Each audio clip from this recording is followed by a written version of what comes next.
Hoje vamos terminar essa série, hein? Vamos falar sobre Laodiceia hoje. Muito legal. Caramba, quanto mais eu leio, as minhas pernas tremem.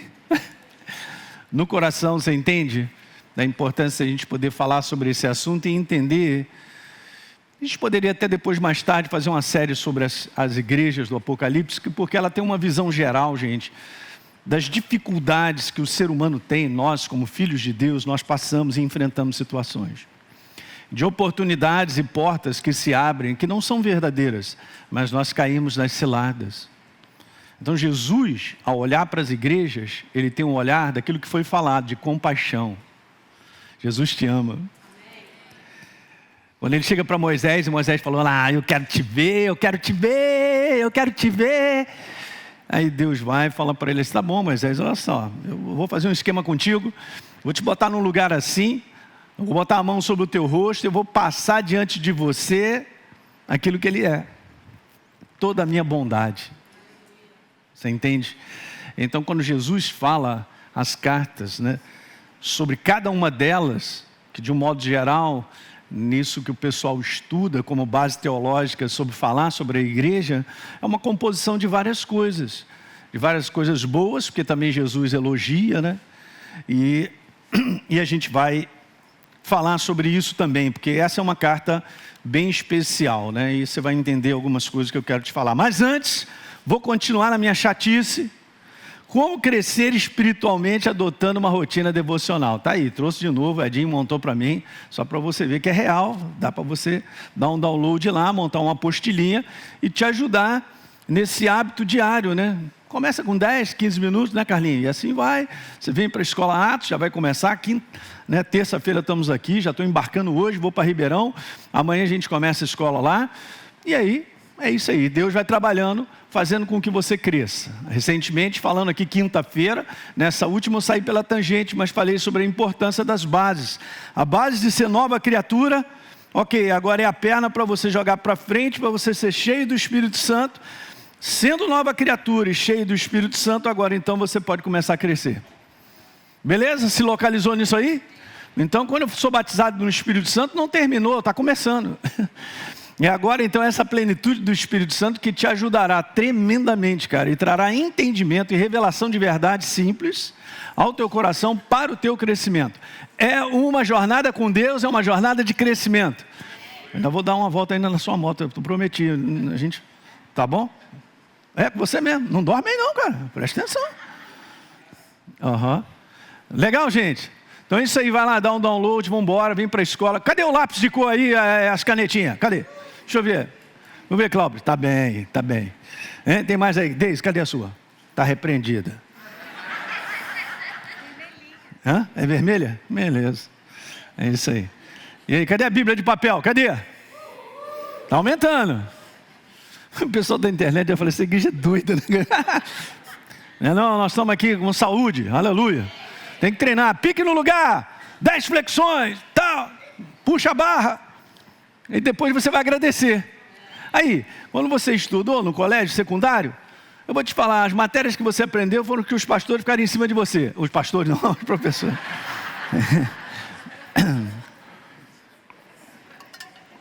Eu já contei essa história, eu aprendi geografia e sei geografia, cara. Não vem com esse papo dizer para mim onde é que está, eu sei. Por quê? Meu professor era um coronel do exército. Para entrar em sala de aula tinha que formar. E se ele encontrava alguém que estava suado, que foi jogar uma pelada antes da aula, ele falava assim, vai no banheiro e enxuga o rosto. Mas o cara era bom, cara. Todo mundo ficava pianinho. Aprendia. Tá pegando? É isso aí, eu vou chamar o sargento, pastor Teixeira, hein? Então vamos lá? Sem mais delongas, eu tenho que me adiantar, porque eu quero terminar hoje. Eu falei para vocês sobre as balizas, que Deus ele sempre dá para cada um de nós, para que a gente possa andar nesse caminho. Esse caminho que Ele aponta, que Ele mostra. E desde o início do ano, então, para aqueles que são novos, Ele tem feito isso. A gente vem numa série de mensagens desde a virada do ano, e vou terminar hoje. Domingo que vem, pastor Djalma vai compartilhar a palavra conosco. Vamos ser abençoados por ele, né? Quinta-feira, Paulo Canuto manda ver aí. Então vamos ter um remi pela frente. No sábado a gente vai ter um café para a liderança, para aqueles que são líderes aqui na igreja, de grupos de conexão, co-líderes e pessoal que é envolvido em outros ministérios, a Cada Kids, vocês são convidados. Vamos para lá, para a igreja de Jacarepaguá, do Bispo André, Nova Vida, para a gente poder ter lá um encontro de liderança. Vai ser muito legal a gente poder conversar. Tá bom? Então vamos lá. Eu quero terminar essa série falando justamente sobre isso, que eu fui anotando várias coisas, então eu deixei para o final essa aí como baliza na instrução que Deus vai trazer para a gente nessa manhã. Lembra? Esse ano é um ano de portas abertas que não se fecharão. Amém. E ontem eu tive um baita de um testemunho, cara, com a igreja deles lá, gente. Deixa eu contar isso aqui rapidinho, é muito benção, cara. Eles estavam, cheguei na igreja, né? Igreja muito bacana, legal. Cheguei lá na igreja.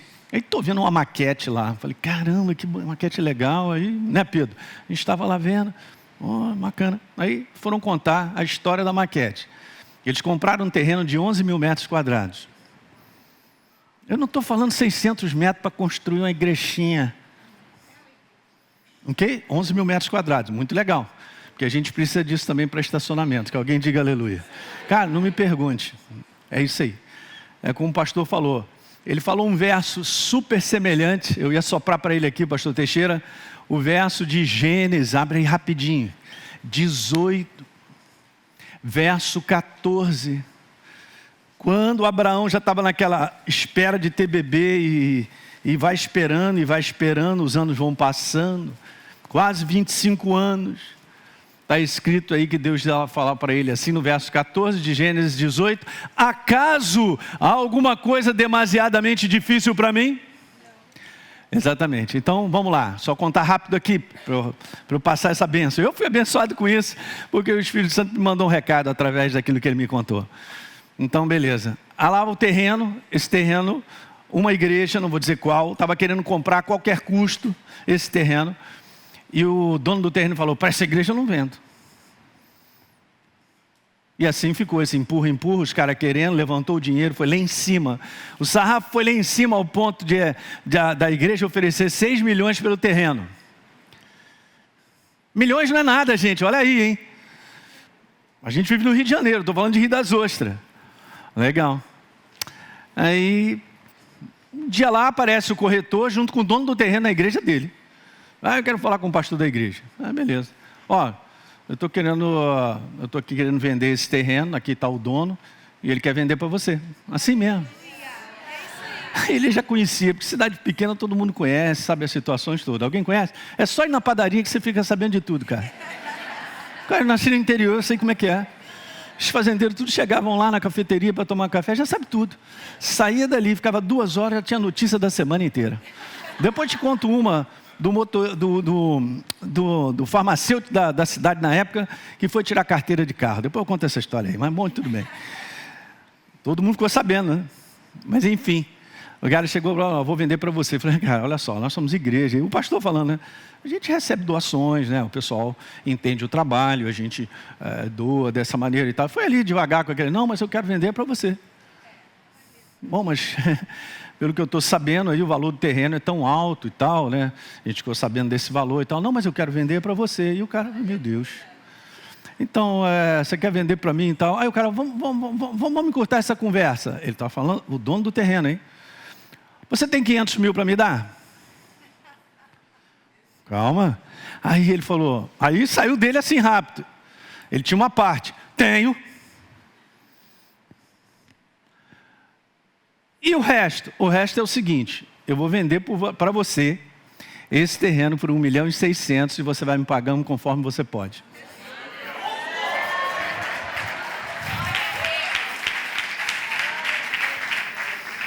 Não é isso, Pedro? Pedro é testemunha, estava lá. Aí eu falei, Jesus, eu estou precisando de uma oportunidade dessa. Eu estou olhando por aí, cara, eu estou indo mais para outros bairros e tal, olhando, Jesus, joga na minha mão, joga. Naquilo que a gente sabe que é a oportunidade. Eu não estou tentando comprar um terreno. Alguém está pensando? E o Espírito Santo só ministrando para mim, calma, garoto. Pô, mas Jesus, eu estou nessa calma há muitos anos. Olha a minha barba como é que já está. Eu não posso ter 80 anos. A gente está falando isso porque a gente está botando um passo de pé. Se você está participando, já tenho visto vários testemunhos disso aí. Ó. Só porque entrou com o coração para participar. Pastor, quer saber? Eu quero ajudar aí dando 1 milhão. Então faz essa doação logo.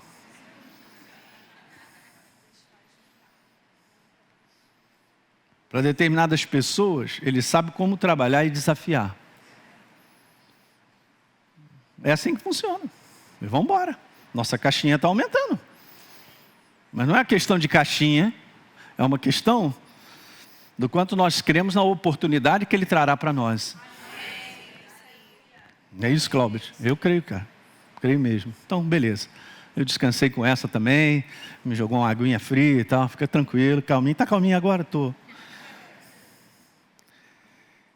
Ok. Então, falando sobre isso aí, gente, vamos continuar aqui, deixa eu só abrir no que eu tenho para falar hoje. Mas eu falei que seria um ano de portas abertas. Nós sabemos que Deus está conosco para que a gente possa dar continuidade ao propósito dele.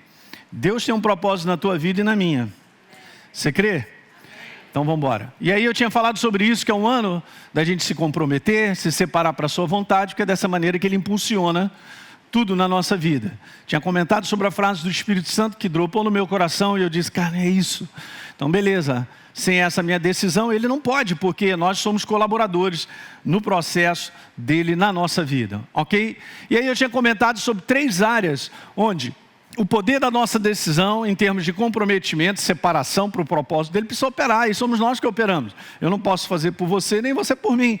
A primeira área é essa separação daquele fascínio. Eu falei, o mundo exerce um fascínio, cara, é um negócio que tem que tomar cuidado, senão a gente está perdido, né? É uma questão bem natural mesmo, a naturalidade do ser humano sobre a face da terra. Tinha falado sobre também nós separarmos de uma associação com pessoas que não nos fazem crescer. Temos que ser sábios nos dias de hoje, ok? E por último, eu tinha comentado domingo passado, acho que retrasado, sobre esse conteúdo da gente não viver só para o nosso interesse, porque nós estamos aqui com um propósito para outras pessoas, é a visão de Deus, Ele quer que eu olhe para fora, não fique olhando para a nossa vida, as nossas lutas, dificuldades. Se olhar vai pesar. Eu falei amplamente sobre isso, tá bom? E hoje então nós vamos falar, eu tinha dado esse título porque lendo e meditando sobre essas passagens, na verdade são alguns versos, né? Que nós vamos lá em Apocalipse agora, no capítulo 3, cara, eu fiquei muito impressionado com coisas que só de ler e voltar a ler de novo, ontem o Pedro estava falando sobre isso, cara, a gente lê um negócio, aí lê devagar, vai sair alguma coisa dali. Alguém lembra que o pastor Paulo Canudo falou que a gente tem que pegar o recheio que está ali? Não, é aquele biscoito com recheio. Então tem um recheio aqui dentro e o Espírito Santo vai soltando. Então vou compartilhar alguns, porque, gente, a inspiração da palavra de Deus ela é gigante. As revelações são inúmeras. Ok? Então a gente vai pegar só um pedacinho de coisas que eu creio que é importante para nós, ficou confortável no meu coração e a gente vai compartilhar. Beleza? Está animado? Amém. Então vamos embora, porque é um recado de Deus muito bacana. Então Apocalipse capítulo 3, verso 14, o pessoal que está assistindo em casa, acompanha comigo aí na titulagem, vamos embora. Ao anjo da igreja em Laodiceia, escreve, essas coisas diz o amém. A palavra amém significa assim seja. Está determinado, acabou. Está dizendo, a testemunha fiel e verdadeira. O princípio da criação de Deus, Jesus o Rei da Glória. Meu Deus, verso 15. No verso 15, conheço as obras que você realiza, que você não é nem frio nem quente. Quem dera você fosse frio ou quente. Interessante, né? Conhecemos isso. E aí, Jesus continua, assim porque você é morno, e não é nem quente nem frio, eu estou a ponto de vomitar você da minha boca. É um negócio meio duro, gente. Jesus não está de brincadeira, aliás, nunca teve de brincadeira, né? É bacana isso, né? É bacana essa relação que a gente entende, que a gente precisa ter com Deus de seriedade. Não significa que eu tenho uma relação com Deus de seriedade, que eu sou um cara que não sorri, não gosta de alegria, não participa. Tem nada a ver uma coisa com a outra, não confunda, tá, gente? Mas seriedade com Deus é fundamental para nós seguirmos adiante. Alguém está sentado num trono e te criou, e a mim também. Ok? Vamos colocar cada um no seu lugar. Aleluia. Ao Rei da Glória, né? É legal, ele diz isso aí, gente. Vomitar. E agora, por que ele declara isso? Porque a igreja diz. E agora eu quero só fazer uma colocação, que a igreja não está declarando isso de boca para fora. Ela está vivendo um comportamento e uma maneira de viver que traduz isso no coração do Pai. No coração de Deus. Alguém está compreendendo? A nossa maneira de viver leva uma mensagem para o céu. Ih, pastor Hélio, peguei essa, hein? Nossa maneira de viver, escreve isso, leva uma mensagem para o céu. Será que a mensagem que está chegando no céu é de aprovação? Ou desaprovação? Eu não estou dizendo que a mensagem que a gente vai mandar para o céu é perfeita, porque nós não somos perfeitos, né, Luiz? Ninguém aqui é. Eu também não sou. Mas Deus, Ele entende, Ele conhece o coração e Ele analisa as coisas por um procedimento. Porque aquilo que eu faço sai de um coração. Está estabelecido. Nada na sua vida acontecerá do lado de fora, se não sair primeiro do coração. Amém, igreja? Beleza, pessoal que está assistindo em casa? Então é muito importante isso. Porque você diz, a sua maneira de viver, o seu comportamento fala para mim. O que eu falo o que o comportamento fala? Eu sou rico, estou bem de vida, estou abastado em outras traduções, eu não preciso de nada. Aí a mensagem do céu volta. E volta dizendo assim, cara, você não sabe que você é infeliz, sim, miserável, pobre, cego e nu. É ruim de ouvir isso, hein? Não, Jesus, você está equivocado. Jesus não está equivocado. Verso 18, Jesus ainda fala assim, eu quero te dar um conselho. É lindo, cara, é lindo demais, cara. Nossa, sinceramente, gente, eu lendo isso, cada versículo que eu lia, eu me emocionava assim no meu coração de ver as palavras de um cuidado, de um pai que nos ama, cara. Mas que também, olhem para mim, ele é firme para dizer o que precisa ser dito. Porque esse é o verdadeiro pai. Você entende? Aquele que cuida de nós.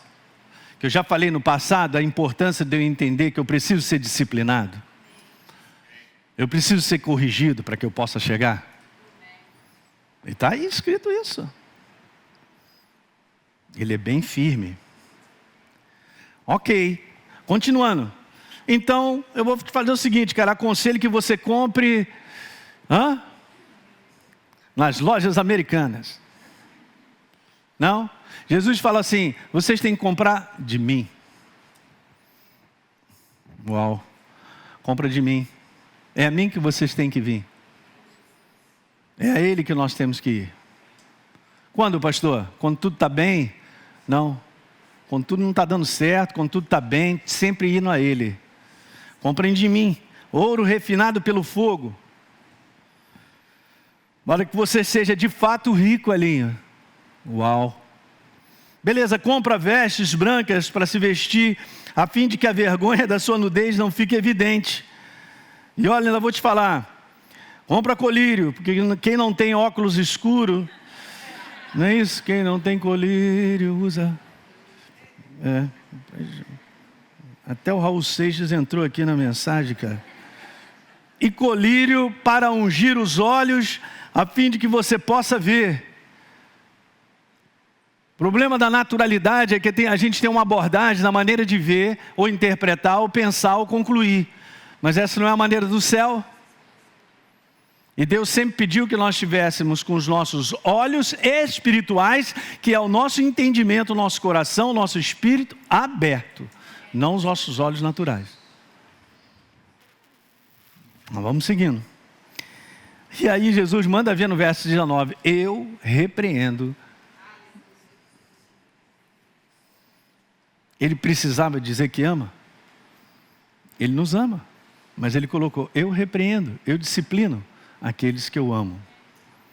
Portanto, sejam zelosos e se arrependam.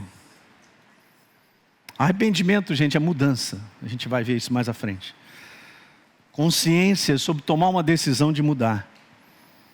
Porque bateu lá dentro. A gente sabe. E aí, depois de dizer isso, ele ainda vai e diz isso, que é uma das passagens mais fantásticas para mim. E eu vou comentar. Eis que eu estou à porta e bato. Se alguém ouvir a minha voz e abrir a porta, eu entrarei na sua casa, vou cear com ele e ele comigo. Que lindo. E aí no 21 ele diz: ao vencedor, darei o direito de sentar-se comigo no meu trono, assim como também eu venci e me sentei com meu Pai no seu trono. E termina dizendo: quem tem ouvidos, ouça o que o Espírito diz às igrejas. Eu vou me ater bastante ao que eu escrevi, para eu não perder detalhes que são importantes, legal? Nessa manhã, então vai prestando atenção, quiser anotar, eu vou mandar frases. As cartas às 7 igrejas do Apocalipse, no capítulo 2 e 3, representam a visão profética e completa da igreja do Senhor ao longo da história. E nós vamos ver 3 coisas que são importantes. Mas antes eu trouxe aqui, só para você ter uma ideia, as 7 igrejas do Apocalipse se encontram naquele tempo na Ásia Menor, que eles chamavam. Mas hoje nós sabemos que é aonde? Na Turquia. Legal? E existem muitas expedições, como é que a gente fala? Viagens de turismo, né? O próprio pastor Tony Cook, que esteve aqui conosco, ele gosta de vez em quando levar uma galera. Seria maravilhoso poder ir com ele, né? E ele vai lá, fala sobre as 7 igrejas. Então tem aqui algumas fotos das ruínas da cidade de Laodiceia, lá na Turquia. Você entra lá no Google, tem tudo isso lá, né? Pode até pesquisar um pouquinho mais sobre determinadas coisas da cidade. E por que Jesus então ele fala esse tipo de linguagem para essa igreja? Eu vou mostrar isso para você. Muito interessante. Como já dizia um profeta, nada é do nada. Nada é do nada. Por que esse tipo de linguagem? Você vai entender.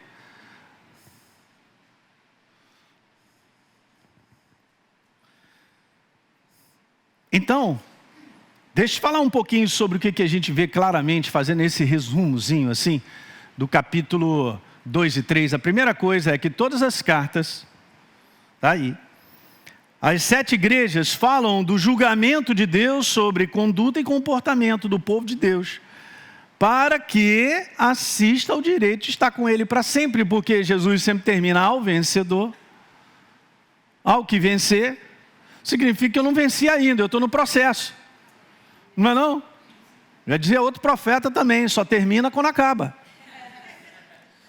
Ué, ok, mas nós estamos no caminho. Esse reforço é importante, da gente não ficar tão confortável ao ponto de dizer, está tudo certo. Peraí, vamos devagar. Está tudo certo hoje, aos pés de Jesus, na sensibilidade de reconhecer coisas que Ele quer falar para nós. Quantos creem nisso aí? Simples, gente, é simples.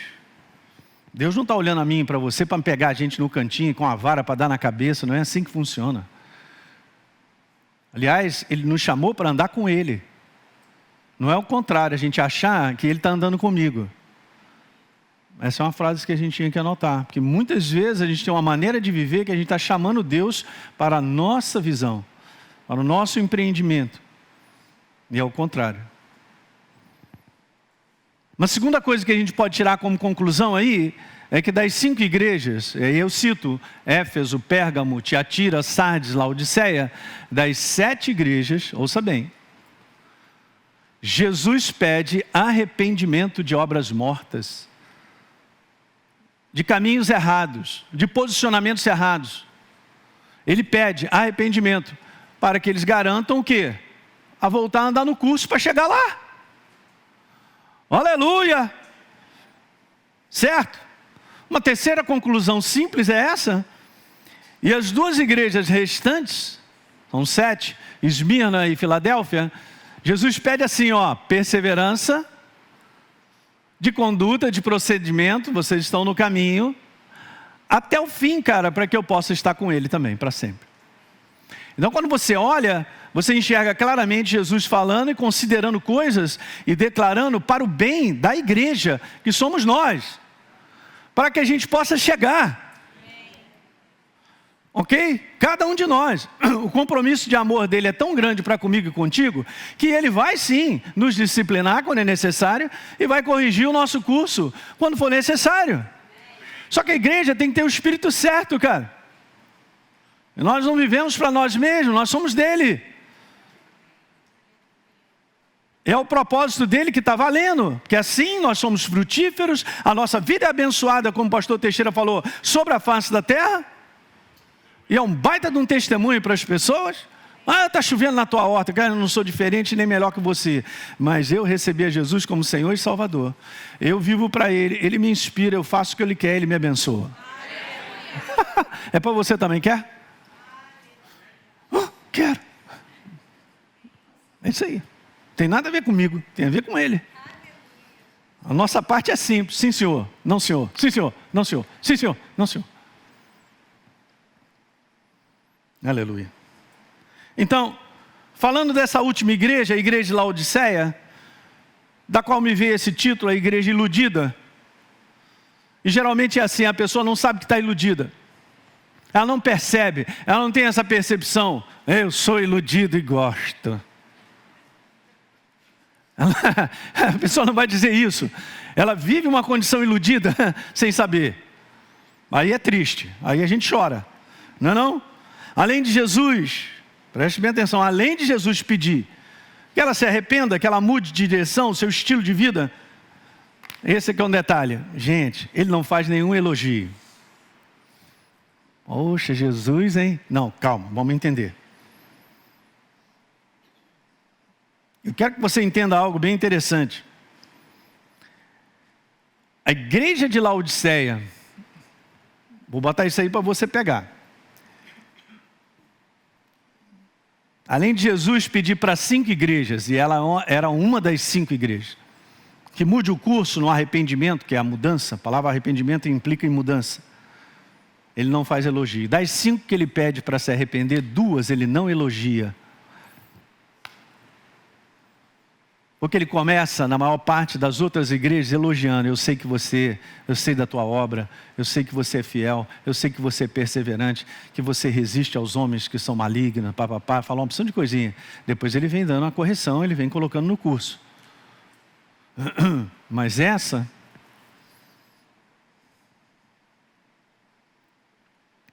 Eu quero te falar algo interessante, porque para a galera que gosta, estuda e tal, há muitas pessoas nessa versão teológica de que Laodiceia é a igreja do fim, é a última igreja, fazendo uma comparação desde que a igreja começou, após Jesus, até chegando nos dias de hoje, ela se enquadra muito bem nessa igreja de 2 séculos para cá, e seria a igreja do fim.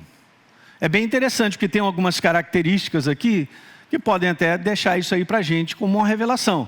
Não vamos botar isso categórico, porque Jesus não está dizendo, você é a igreja do fim. Tá bom? Como também a gente pode olhar dessa maneira. Vamos pegar as 7 igrejas e vamos pegar o que Jesus está instruindo para elas, que está elogiando, e também pegar as correções, porque se aplica para mim, para você. Porque o ser humano é o mesmo. Nas suas dificuldades, nas suas lutas. Ok? Também é legal. Ok? Mas é interessante ver esse aspecto também da igreja do fim. Como seriam algumas características dessa igreja do fim, da qual Jesus ele é extremamente firme, né? Para não dizer outra palavra, porque ele diz coisas bem... A palavra certa é isso mesmo, a firmeza de Jesus. É a firmeza de Jesus que entra no templo, faltando uma semana para ele ser crucificado, e ele faz a limpeza, joga tudo para o lado, dá umas declarações, vou te falar, hein? Meu Deus, Jesus está irado. Não, Jesus não está irado, ele está debaixo de uma firmeza. Deus está debaixo de uma firmeza, né? Sobre a vida, sobre o erro, né? Sobre andar totalmente desviado. Então, Jesus, gente, vai anotando aí, faz uma comparação da sua igreja em Laodiceia com a realidade de vida da própria cidade. Você não faz ideia como o ambiente que nós vivemos tenta moldar a cada um de nós. Você não faz ideia. Nós vivemos num mundo de influências. A nossa nação, por cultura e pelo espírito que está sobre ela, no mundo do espírito, cada nação é assim, no mundo inteiro, é uma baita de uma influência sobre a condição das pessoas, como elas são, como elas vivem. Só que olha só, eu e você, olhem para mim, nós fomos transportados para outro reino.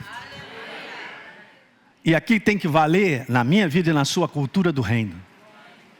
Uau, é isso aí. Aí as coisas vão funcionar, porque a gente vai viver a cultura do reino de Deus nessa terra e vamos obter vitória sobre as trevas. Não tem moleza, tem combate, mas nós vamos vencer. Em 7 versos, eu achei interessante isso, porque eu contei. É um número completo, é um número perfeito, é um número de Deus.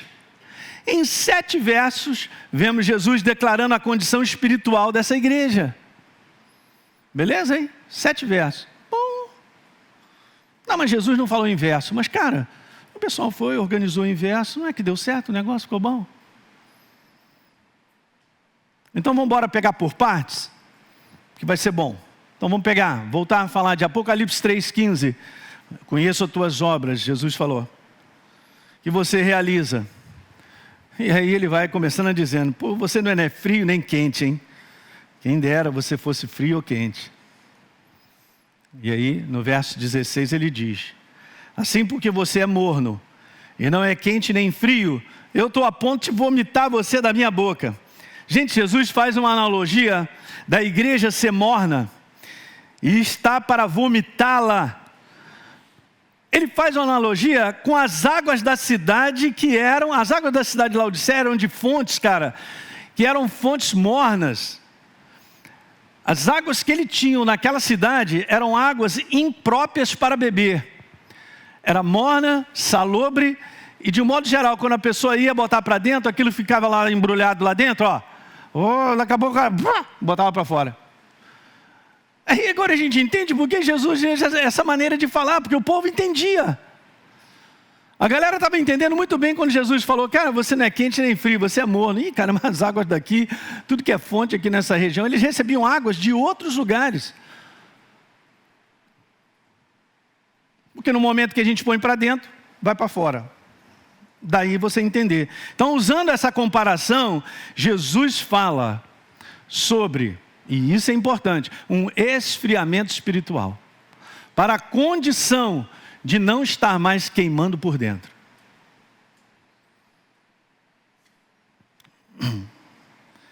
Todos nós aqui, você que me assiste, estamos sujeitos, se você é uma nova criatura, a esfriar espiritualmente. E eu vou te falar, não é responsabilidade do céu fazer com que a gente se mantenha aquecido. Não é responsabilidade do pastor fazer com que a gente fique aquecido. É responsabilidade pessoal. Enquanto eu estava preparando tudo isso, o Espírito Santo me mostrou algumas passagens que eu quero compartilhar com você. Jesus fala da perda da sensibilidade, de reconhecer por consciência a importância de estar ligado de contínuo na fonte. Mas o ar-condicionado está funcionando primeiro porque ele está ligado na fonte, de contínuo. Simples, né? Agora veja que passagem fantástica, gente, em Levítico capítulo 6, quando diz lá, o fogo sempre ficará aceso, arderá sobre o altar, não deve ser apagado.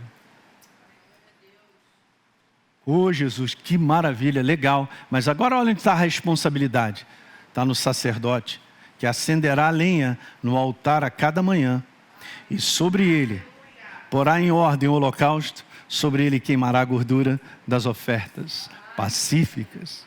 Responsabilidade nossa nos manter aquecido. Pastor Hélio, dá trabalho. Eu sei, você não falou nada diferente para mim.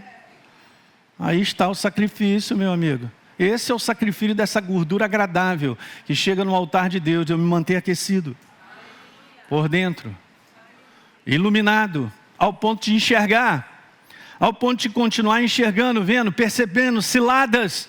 Essa igreja não cairia nessas ciladas que nós vamos comentar se estivesse viva por dentro, iluminada. Daí eu falei para você, coisas acontecem de comportamentos e coisas que o céu tem uma visão, mostra para a gente e fala, e a gente não consegue reconhecer. A nossa voz é dizer, está tudo bem, está tudo certo, tenho dinheiro no banco, está tudo certo, está tudo beleza, maravilha, mas em como? Como é que o céu me vê? Eu quero, na minha vida, é isso que Deus quer mostrar para nós, que nós olhemos e possamos enxergar a visão do céu sobre a nossa vida. O céu, volto a repetir, ele não está esperando perfeição da minha parte, mas ele está esperando percepção suficiente para enxergar se eu estou quente ou eu estou frio, se eu estou morno, se eu estou queimando ou não estou. Alguém diga glória a Deus. Uau, é tudo isso, é só isso. E a responsabilidade nossa, é o sacerdote. Olha o verso 13, ele repete: o fogo queimará, ou arderá continuamente. Diga, continuamente. Sobre o altar. Não deve ser apagado. Então, diariamente, tem uma continuidade que precisa ser feita. E é a nossa responsabilidade. Quanto mais se aproxima o tempo da vinda de Jesus, mais nós temos que manter contínuo o nosso fogo aceso. Porque senão vai apagar. O sopro e o vento que está nesse mundo como atmosfera maligna, se nós não mantermos bem firme, ele vai apagar. E aí também o Espírito Santo me lembrou a ordem do apóstolo Paulo, porque está dessa maneira como ordem. Eu digo que é uma exortação, mas é o Espírito Santo dizendo para mim e para você, Romanos 12, 11, quanto ao zelo, Elinho, não seja descuidado, cara. Seja zeloso. Zeloso de quê? De me buscar continuamente. Aí, Elinho, seja fervoroso de espírito. O quê? Não é o Senhor servindo a gente, é a gente servindo a Ele.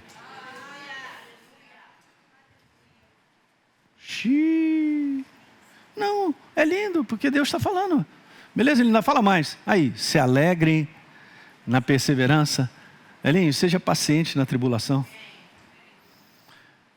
E seja perseverante na oração, na comunhão. É isso aí que faz o fogo arder. Simples, né? Deverzinho de casa. Maravilhoso. Então essas são as recomendações do Espírito Santo para nós mantermos um espírito vivo queimando por dentro de contínuo. Simplicidade, né? E aí eu pulo então para o verso agora, número 17. E Jesus então dá a declaração da visão dele a respeito da igreja, que nem percebia. Mas ele dá a declaração certa a respeito do quê? Da maneira de viver daquela igreja. Você diz que você está rico, você está bem de vida e não precisa de nada.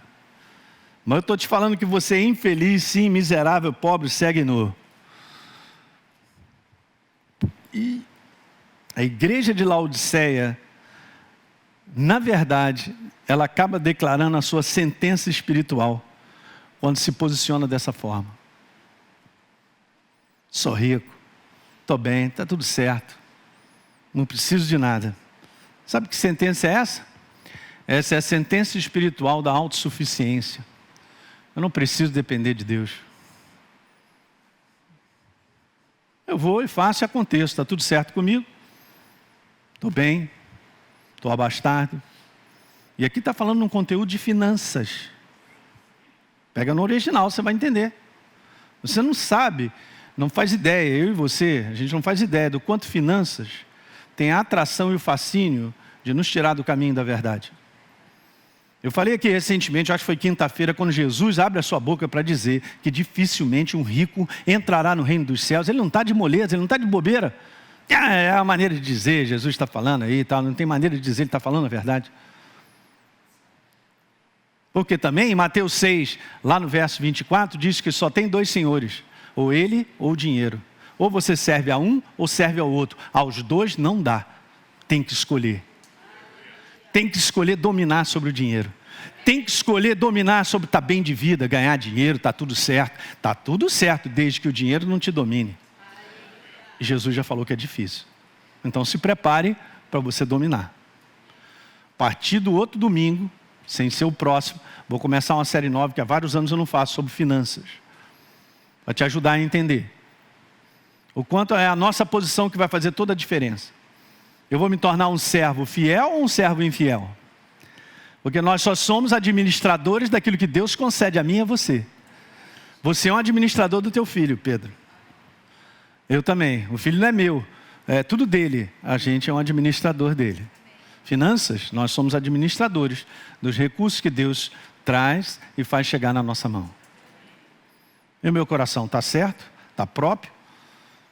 Eu me posiciono direito com isso? A igreja de Laodiceia também tipifica a igreja do fim como sendo a igreja apóstata.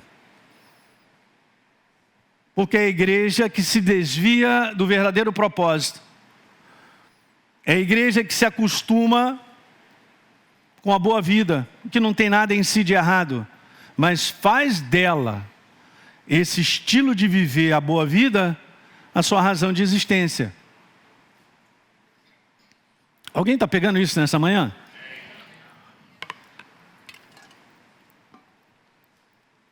Eu já falei inúmeras vezes, vou falar nessa série que hoje a gente vai conversar. A igreja do Senhor só não tem mais recursos, porque se tiver vai abandonar o Senhor. Pastor Hélio, de forma alguma, que é isso? Eu jamais abandonarei o Senhor. Não é bom a gente falar assim. É bom todo dia a gente estar no altar dele e dizer: Senhor, me ajuda a completar minha carreira. Ajuda a não ser enganado.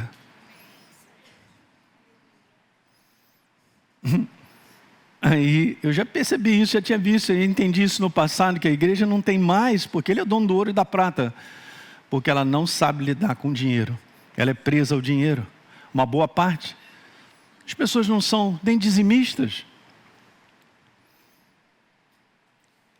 Dinheiro fala alto, está instalado no coração, ele não quer perder a sua igreja, ele não vai perder seu filho. Vou ter que segurar assim mesmo, senão eu vou acabar perdendo. É melhor ele chegar aqui meio sem nada, mas eu vou ali só mantendo ele ali, do que entregar. Já parou para pensar nisso? Jesus sempre fala assim: ser fiel no pouco, sobre o muito eu vou te colocar.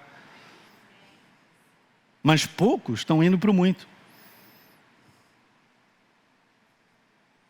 Não, pastor, é uma opção de coisa que acontece, é isso, o cachorro engole a pilha, eu quebro aquilo outro e tal, eu não sei e tal. E a gente vive essa base da mediocridade chamada desculpa. Nós damos desculpa para uma opção de coisa. Cara, a gente tem que refletir e pensar nisso. Aonde eu quero ir? Para onde Deus quer me levar? A Bíblia só fala sobre abundância, sobre o melhor da terra. Foi falado hoje. Mas eu estou preparado, na minha fidelidade, no meu comportamento, para entender: é dele, tudo é dele, e eu vou ouvir e responder a voz dele. Aqui está o segredo, fala aí. De ver milagre em cima de milagre, em qualquer área da nossa vida.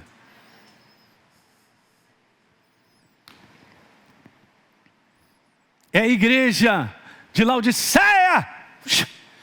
É a igreja onde o controle está na mão do homem. Não dá certo. Daí tem esse paralelo muito grande com a igreja dos dias de hoje, que é a igreja...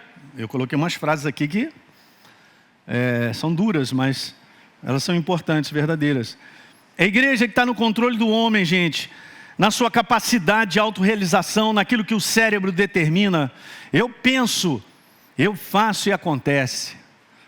Eu sou o cara, estou sentado nesse trono, quem manda sou eu. É isso aí.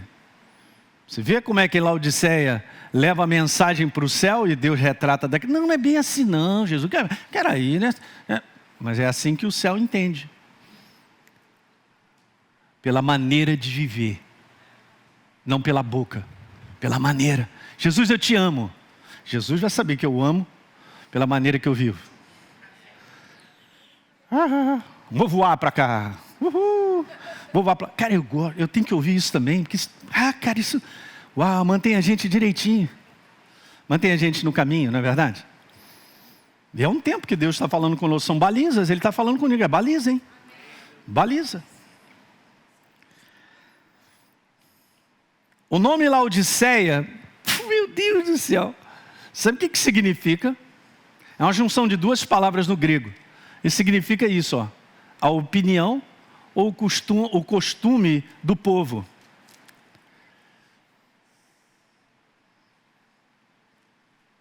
Você conhece o ditado que diz que o povo é a voz de Deus? Como é que é aquele negócio que fala aí? A voz do povo é a voz de forma alguma, nunca foi. Olha o nome Laodiceia aqui que significa, é a minha opinião. É o costume da cidade, do lugar, do ambiente onde está. Nós estamos na terra do inimigo, mas não podemos viver a influência do inimigo. Como maneira de viver, igreja, é isso. O mau nome Laodiceia significa isso, não significa o que Deus tem a dizer.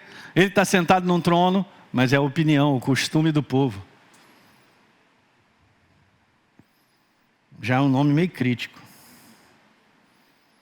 Então, comparativamente a uma boa parte da igreja, eu quero colocar dessa maneira, porque eu não estou aqui dando um recado, obviamente, nem Jesus dando um recado para toda a igreja do Senhor, mas uma boa parte, por isso que então ele tem correções, uma boa parte da igreja, olha essa aí, uma boa parte da igreja de hoje, ela enxerga a igreja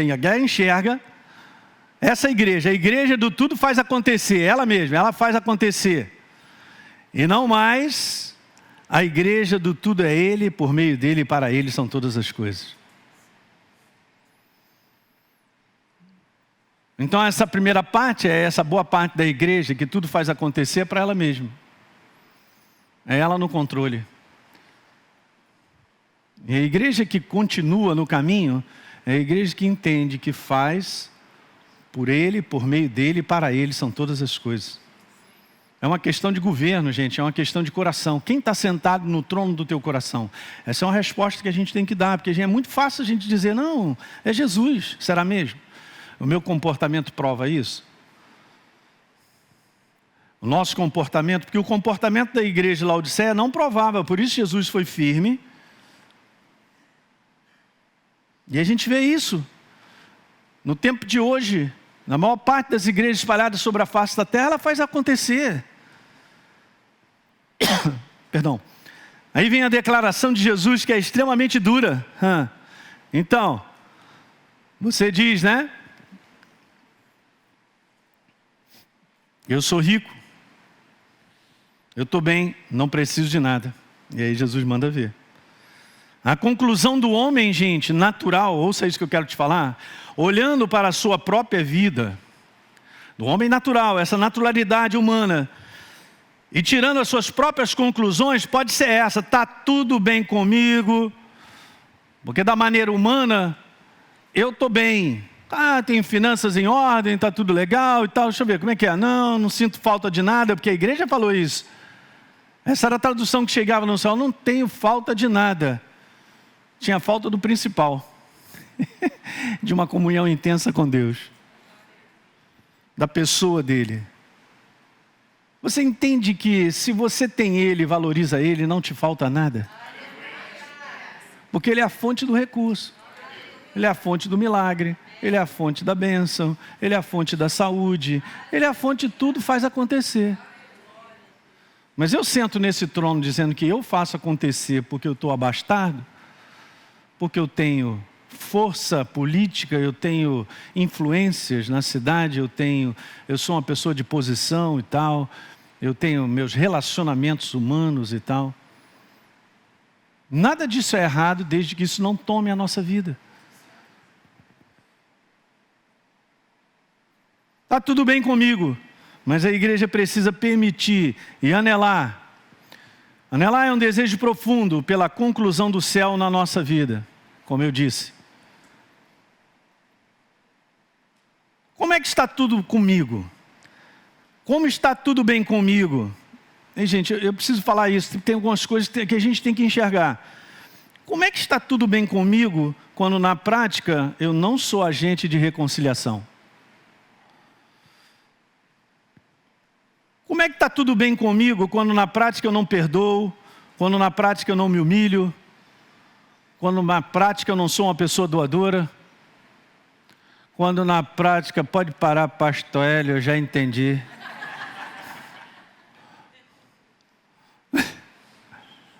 E você entende que quando Deus fala conosco, cara, isso que é maneiro. Eu tinha um encontro com Jesus, cara, eu vou te falar, ele é muito firme.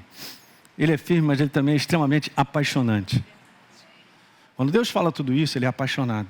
Porque se você olha ele falando coisas duras, e são duras, mas ele é paixão sobre a tua vida. Você vai fazer só assim, é isso aí, meu Senhor. É demais, cara. Verso 18, eu te aconselho, cara. Compra de mim. Botei 3 coisas ali que a gente vê. Compra de mim, vai. Ouro refinado pelo fogo. Para que então de fato você seja rico, né, Elinho?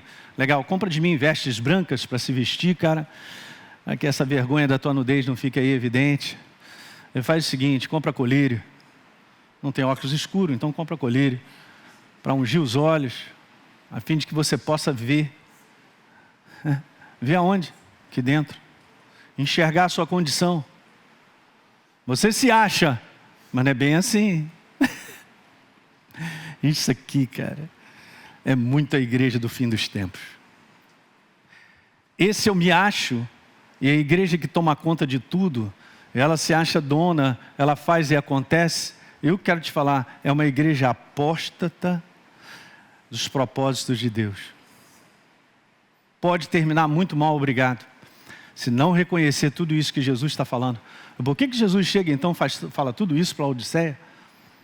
Não elogia e repreende, bota no curso. Eu vou te falar, a minha interpretação era muito grave a situação dela. Espiritualmente ela não percebia. Não percebia. Por quê? Está ligado no 110. No homem. Tem que entrar no 220. Gálatas 2:20. Já não sou eu quem vivo, mas Cristo vive em mim. E esse viver que eu tenho na carne, eu vivo pela fé no Filho de Deus, que me amou e a si mesmo se entregou por mim. Esse cabra, apóstolo Paulo estava enxergando. Alguém está entendendo isso aí, gente? Simples, né? 3 coisas, né? O conselho de Jesus é: compre de mim. Vem a mim, Elinho. Se você vier a mim, eu te faço enxergar. Se eu e você não formos a Ele, não enxergaremos a nossa real condição. Jamais enxergaremos se não formos a Ele a nossa condição. Compre de mim. Eu quero te falar, gente, tem um preço a ser pago para viver e andar com Ele, para vencer, para enxergar, para não cair nas ciladas das trevas. Tem um preço. Compre de mim, ele está falando para comprar, então tem preço. E nós estamos dispostos a pagar esse preço. Traduzindo de uma maneira simples essas 3 coisas: ouro refinado. Apocalipse 3:18. Pum, botei no highlight ali. Ok, ouro refinado pelo fogo. Pastor Hélio, o que seria isso? Tem outras revelações a respeito disso, mas uma delas é essa. É o conhecimento revelado de Deus pela pessoa do Espírito Santo. Essa é a nossa riqueza. Essa é a verdadeira riqueza, conhecer a Deus através da ação do Espírito Santo na nossa vida. Porque no momento que você vai recebendo revelação de quem Deus é em você pelo Espírito Santo, isso vai construindo eu e você por dentro.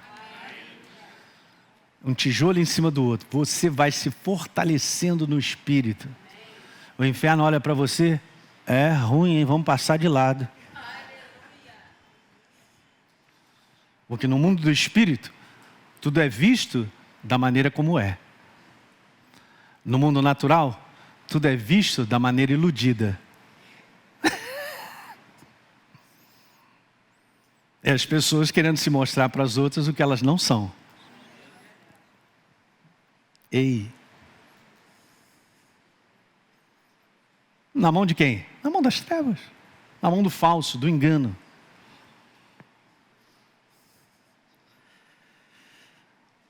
É o conhecimento revelado de Deus pela pessoa do Espírito Santo. Meu Deus, é isso tudo. Me dá mais um tempinho. E faz com que sejamos edificados e as portas do inferno não prevaleçam sobre a nossa vida. Lembrem-se de Mateus capítulo 16. Quando Jesus fala, Pedro, não foi carne nem sangue quem te revelou. Eu vou te falar, tu é um abençoado. E Jesus já falou isso, é um abençoado. Porque você recebeu o quê? Revelação. Eu em si não sou abençoado porque eu recebi uma quantia grande de dinheiro. Aí, pastor Hélio, você ganhou 1 milhão de reais. Que bênção, né? O que eu vou fazer com 1 milhão de reais? Comer as sementes todas? Vai virar maldição na minha vida. Eu perguntei o conselho de Deus que Ele quer. O que eu faço com isso aí, Senhor? Aí vira bênção. Ei, estou querendo... Pastor Hélio, mas aleluia, se caiu esse 1 milhão na minha mão, já sei o que eu vou fazer. Todos nós. Na humanidade, pergunta se vai ficar alguma coisa. Louco, te pedirão a alma essa noite, o que você tem em depósito aí, para quem vai ser? Ué, tu vai casar? Já vi logo, aí estou vendo. Aí, se matou, deu um jeito de fazer isso, aquilo, outro, para receber essa grana, olha o infarto aí, vai te matar. Vai ficar para o outro que vai casar com a tua mulher.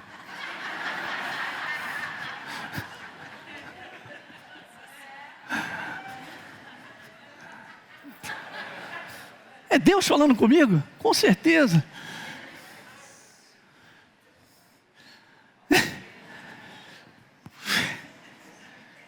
Então é melhor não ganhar dinheiro não, é melhor.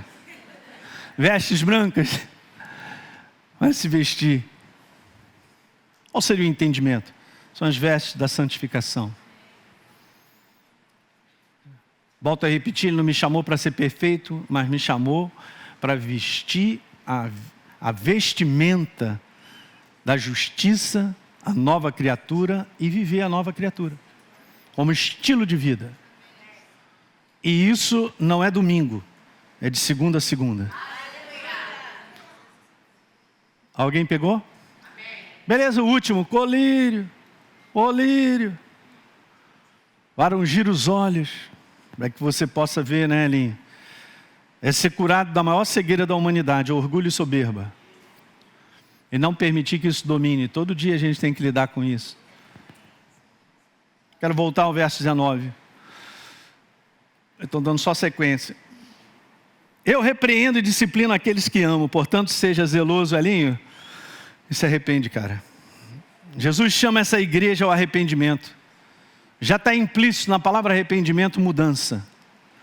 A mudança é a marca patente do arrependimento. Se não há mudança, não tem arrependimento.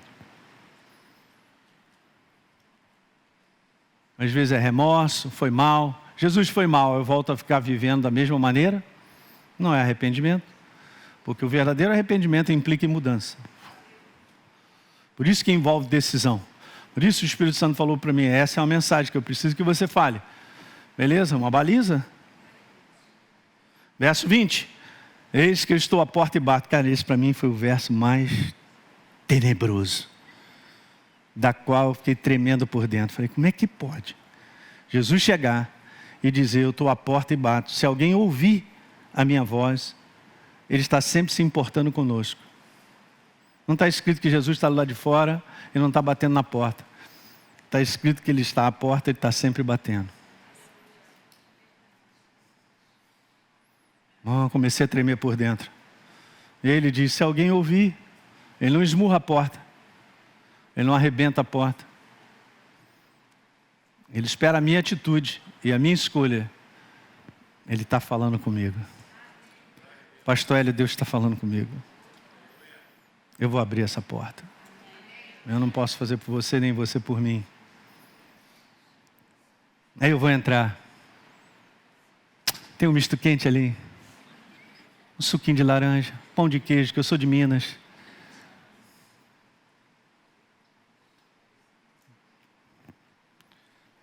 E aquela comunhão gostosa, né? Por incrível que pareça, gente. Laodiceia, escuta o que eu vou te colocar agora, hein? Estamos terminando. Laodiceia colocou Jesus para fora do seu coração.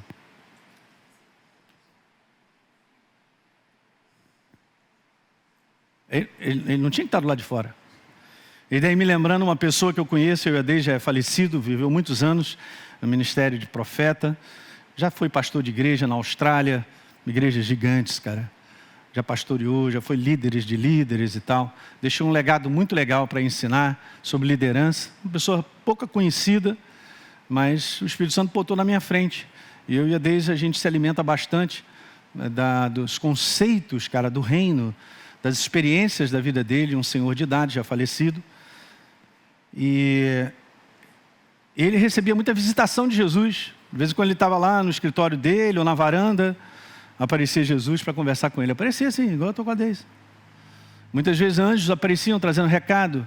Anjos apareciam para ele numa certa ocasião e falou assim: cara, vamos embora que Jesus está te chamando para uma reunião lá em cima. Aí ele estava com a esposa dele, ainda pediu o anjo assim: você pode esperar um pouquinho para eu terminar de tomar o meu café com ela e tal? Aí o anjo: posso. Que intimidade é essa, meu irmão? Que papo é? Aí legal. Um dia ele foi convidado para pregar numa igreja. Pegou a viagem, as suas malas, foi para lá, está tudo certo. Ele vai chegando para a igreja, vai entrar na igreja, e a gente entra pela porta. Aí ele vê Jesus lá de fora. Fala: Jesus, você está aqui do lado de fora? E aí, cara, ele vê o semblante de Jesus. Ele falou assim: alguma coisa errada. Falei: Jesus, ele falando, vai ouvindo, gente. Jesus, o que aconteceu? O que está acontecendo? E Jesus declarou, eu coloquei aqui aquilo que ele falou. Jesus declarou assim para ele: eles, falando da igreja, eles não me deixam entrar mais.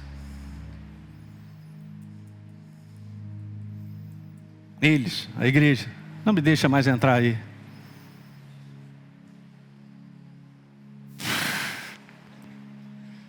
Aí, ele ali ficou com o coração na mão. Bom, se você não vai entrar, nem eu. Fui embora. E a galera: cadê o pastor? Cadê o pastor? Foi embora.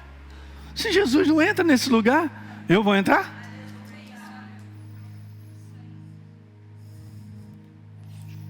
Nesse lugar que pertence a Ele. Uhul! E isso mexeu comigo. Esse foi o verso que mais mexeu comigo. Dentro da baliza que Deus está falando para a sua igreja: cuidado, para você não me colocar para fora. De onde? Do seu coração. Cara, eu te falar, hoje é uma manhã libertadora, cara. Tua vida vai mudar hoje, na última mensagem. Você que me assiste aí,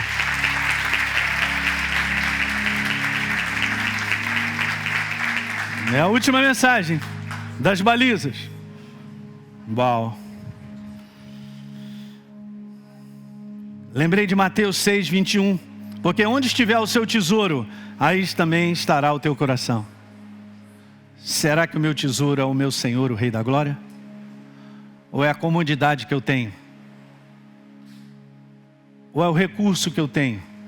Ou a boa vida que eu tenho? O que o mundo me oferece de bom, que não tem nada de errado, porque Deus nunca restringiu isso dos seus filhos. Qual é o pai que restringiria a vida dos seus filhos para não conquistarem coisas e serem bem-sucedidos e ter coisas boas? Se quiserdes e me ouvirdes, comereis. Mas eu tenho que tomar cuidado de não colocar Jesus para fora. Esse é o recado. Jesus fala tudo isso para dizer: eu estou do lado de fora. O coração da igreja estava tomado pela fascinação das riquezas do mundo, conforto, abundância, prazer. E aí ele termina dizendo: o coração, como eu falei. E aí ele termina dizendo: ao vencedor. Eu só grifei essa parte. Aí da mesma maneira, eu vou te dar o direito, cara, de sentar comigo no trono, assim como também Deus me deu. Pela jornada de procedimento de Jesus, cumprindo o propósito pelo qual Deus havia determinado para que eu e você fôssemos salvos. E aí, gente, fala aí. Quem tem ouvidos?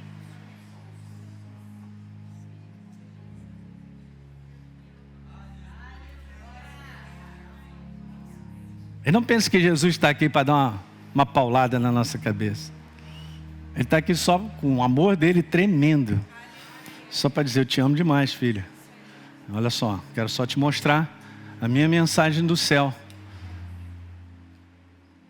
A mensagem que você envia da terra para o céu é essa que eu tenho para te dizer.